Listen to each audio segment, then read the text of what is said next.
In this quick tutorial, I'm going to show you how to refresh buttercream. This works for a Swiss meringue or an Italian meringue, and I'm going to show you all of the common missteps where people freak out, but you don't have to because you've got this.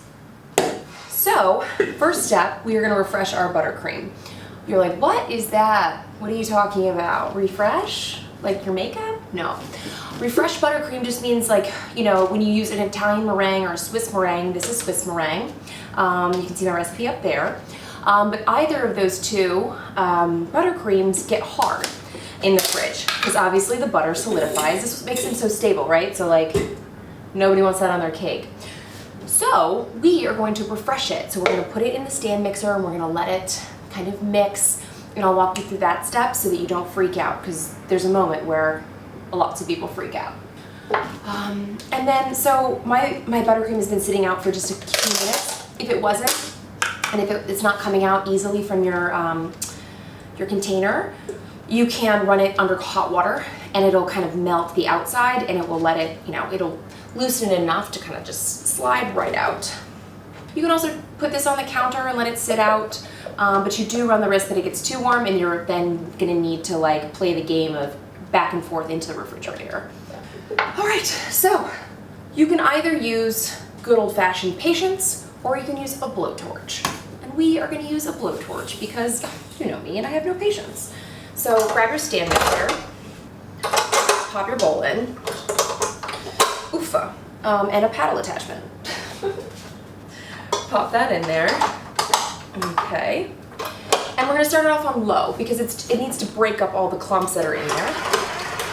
You'll hear it.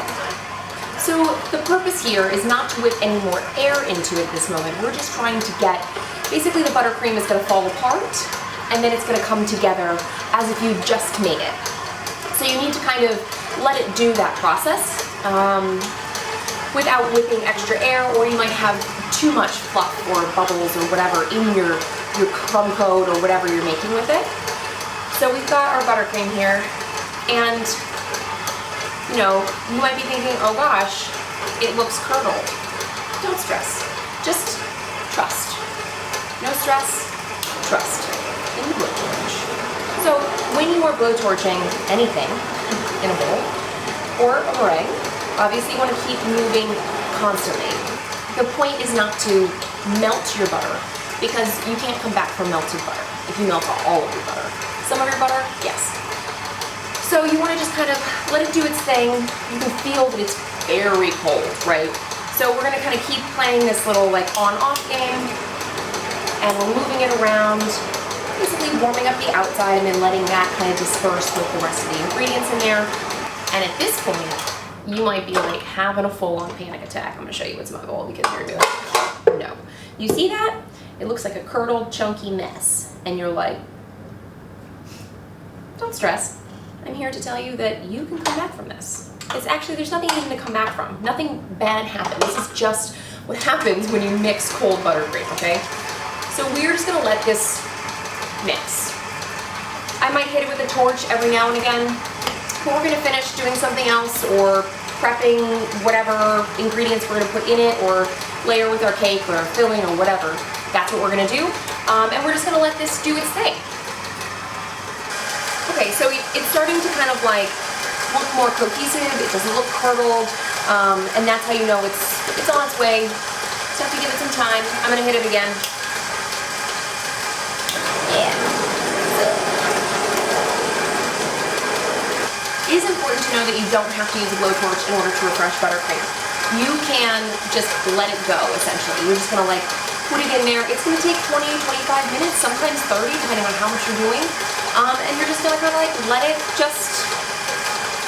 go. And it'll fall apart, and then it'll come back together, and it'll be light and fluffy and airy, and you can whip it up. But, so you don't have to use a kitchen torch, it's just like a little cheat code. Ours is coming together nicely in there. It's looking kind of pasty. It's looking like a buttercream, and we know that we're pretty stoked about that. Still gonna hit it. Do be careful.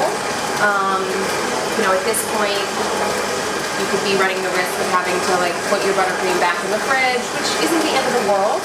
It's just, you know, it's more time, and we obviously have things to do. And now you know how to refresh buttercream. Look at this. It's so silky smooth. It's like you just made it. Whoosh. That simple.